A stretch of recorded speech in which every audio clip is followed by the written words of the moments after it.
Welcome to Friday night's video in our second master series. This I do believe is the 47th video in our second master series and the 8th video on dealing with correlation meters, phase meters, and stereo field meters. So basically, I certainly hope at this point that you understand what I was trying to show.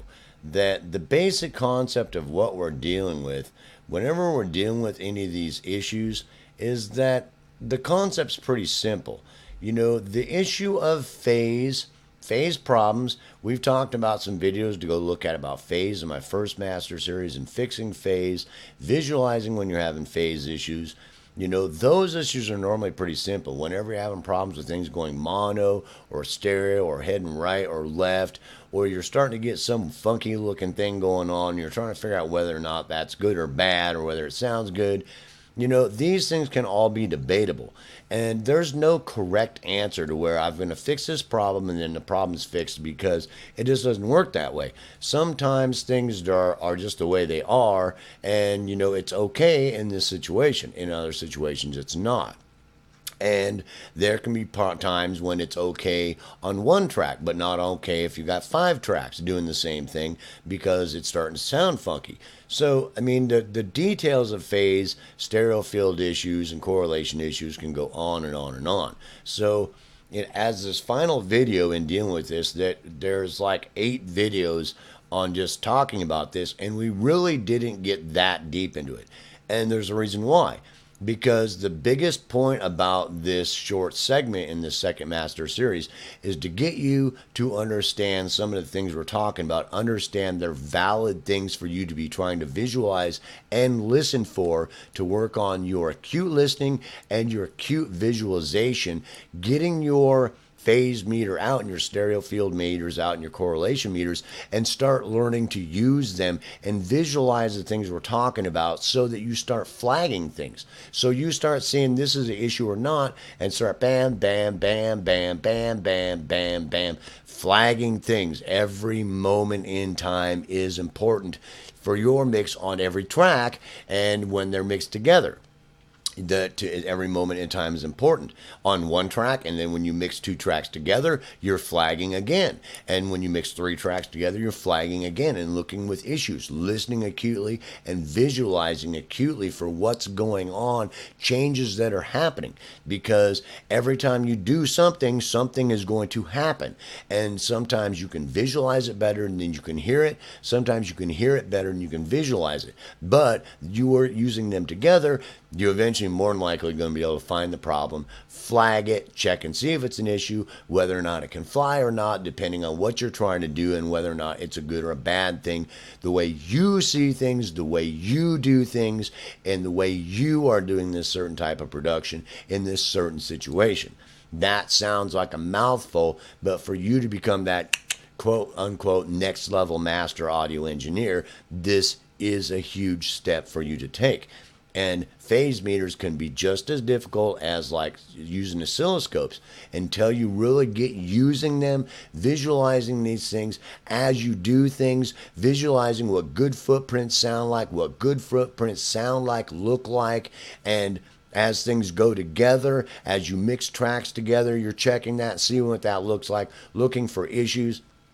This is a huge step for you to become that next level master audio engineer, and for you to understand that, you know, the basic things we're looking for, you know, when we're looking for footprints, normally aren't that difficult. The issue can be in various degrees. So it's like you, in one situation, you're trying to accomplish something, and so in this situation, that's okay, and that footprint looks fine. In another situation, it's not, because in this situation, you got 4 instruments. In this situation, you got 30 instruments, or 150 instruments, or 300 instruments, and those issues are going to be different. What a good footprint's going to look like may be different, and the way you're trying to make it sound may be different. You can listen to 1,000 different songs from 1,000 different types of genres and 1,000 different producers, good producers, and come out with different sounds. And sometimes something unique that isn't a really good footprint is cool in this situation, or a different effect. Or you're trying to do something with the stereo field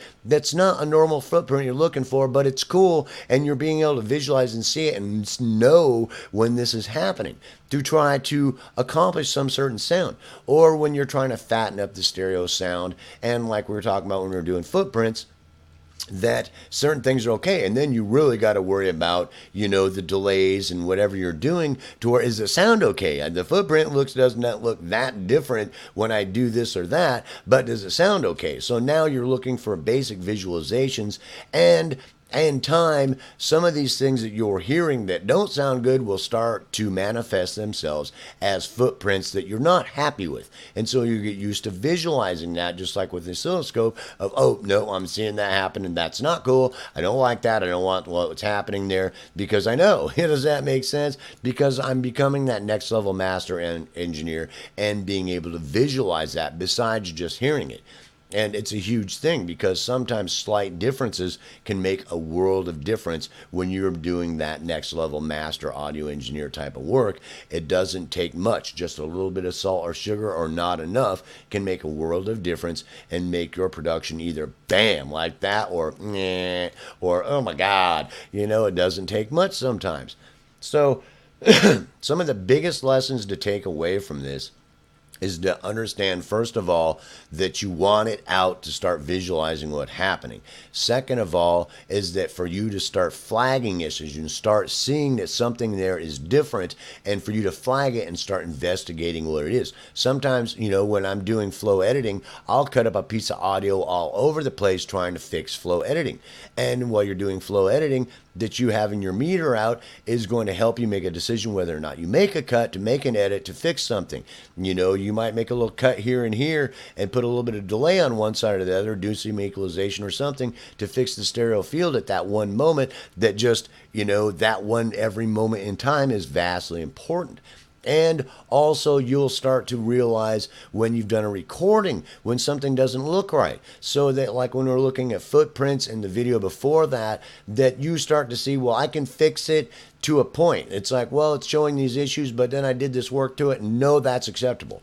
That sounds just fine. When it goes into the mix, it may not. I can fix a bunch of issues on there. That fixed 20 issues across that track, but I still see 3 or 4. But do I need to worry about it that much? Is it that audible? You know, sometimes when you're doing that next level master audio engineer work, some things are audible and some things are not that you are never going to perceive. There's no point in fixing something in a Picasso painting that's never going to be visualized. Does that make sense? That it's blended into the rest of the painting that is basically not going to be detrimental. It's actually okay. It takes...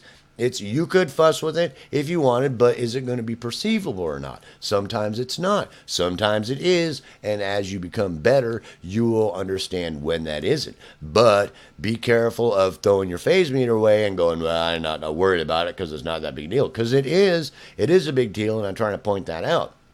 Get your meter out and start becoming that next level master audio engineer by using the tool. Does that make sense? By, you know, utilizing it to help your ears and for it to help you make good decisions, when to flag things, when to investigate things, when to do editing, when to do different types of processing to fix things, to make your production as good as possible, to make you that next level master audio engineer.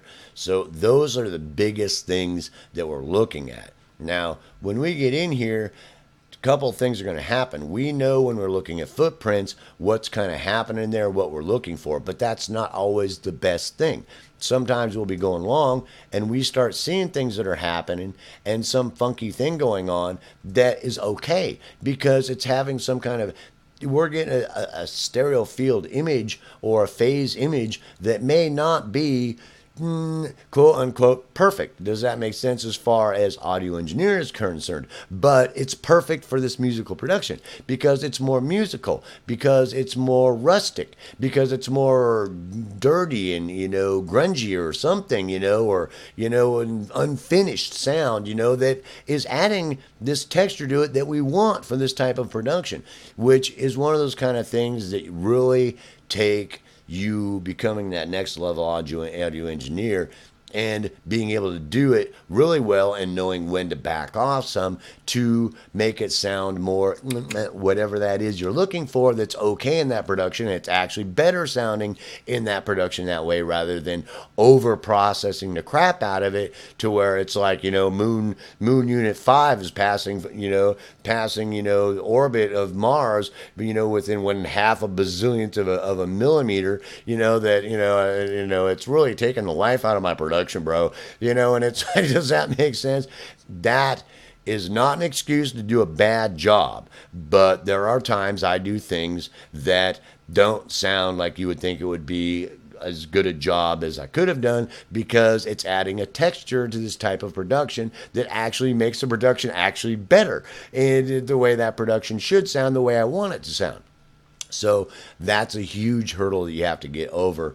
And the biggest thing here to take away from this, there's actually quite a few videos on dealing with this subject, is for you to experiment with this so that you get out your mono tracks and your stereo tracks and you start really getting out your meter and trying to accomplish these good stereo fields. And when you're doing something different to try to accomplish something, that you're able to start visualizing these footprints to be able to make good decisions the way you want to get things done, and to know when there's an issue, but that's the way I want it in this production, but I don't want it in that way in this other production, so that you know when things are an issue and when they're not. And the more you keep your phase meter out, it's why I like my isotope stuff. And I'm hoping they improve upon it and become better and better because, a suite like that, like Insight, the more they work on that, the happier I am that I've got one tool that really showing me everything going on so I can go, bam, what's going on there? Bam, what's going on there? Bam, what's going on there? Flag it, flag it, flag it, flag it, flag it. Instead of have 10 monitors out where I got phase meters and correlation, trying to figure out what's going on. Those tools are invaluable. But sometimes I love my phase meter just from my studio because it can point out those things, bam, in a heartbeat. I'm seeing what's happening, that there's an issue going on. That's why I was showing it to you just on a basic meter.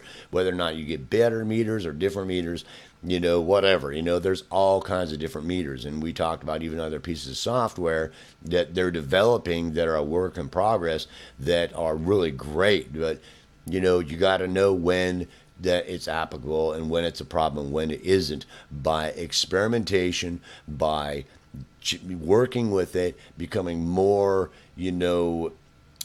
more experienced with it, and more of an experienced engineer to where you're able to understand what is happening. But I certainly hope this short segment pointed out the most basic issues you need to work on, and basically so this tool can become immensely useful for you. Because sometimes if this thing's showing it's shooting left, it's a problem because it's at the hook of a song or it's at this part and it's not cool that it goes off to the left. I need to fill it into the right somehow to fill out the body in here, or I need to mono it there for a minute, or I need to duplicate the track to try to fill it out, or it's not a problem. It's shooting off the left for a minute or the right, or it's going, it's going mono. I mean, sometimes it is a problem, it isn't a problem, but the more you understand what's happening and the better you understand what's happening, the better able you are to make knowledgeable decisions about what is happening there so that you can make adjustments when you decide with a knowledgeable understanding of what's happening when that it would be a good idea to flag it and make adjustments and edit and reprocess and do things like that, and when it's okay for whatever you're trying to do, which nobody can teach you that. I mean, you will come to an understanding of that on your own by becoming that next level master audio engineer. One day you will break through that and you will start to become you, and you will stop watching videos about how Bob does it unless Bob comes out with some really cool new thing to do that you want to incorporate into your workflow and how you do things. So that's a huge subject and a huge topic that I'm real careful about so I don't stomp on nobody's toes, because I learned that lesson the hard way. So, this thing is really to the point now to where most of the things you really should be understanding what's happening, that to get you experimenting with your own stuff, to start to visualize it, start to see these footprints, and start to understand how important this meter is to you to become that next level master audio engineer. So I really hope you enjoyed this short segment, and I will see you in the next video.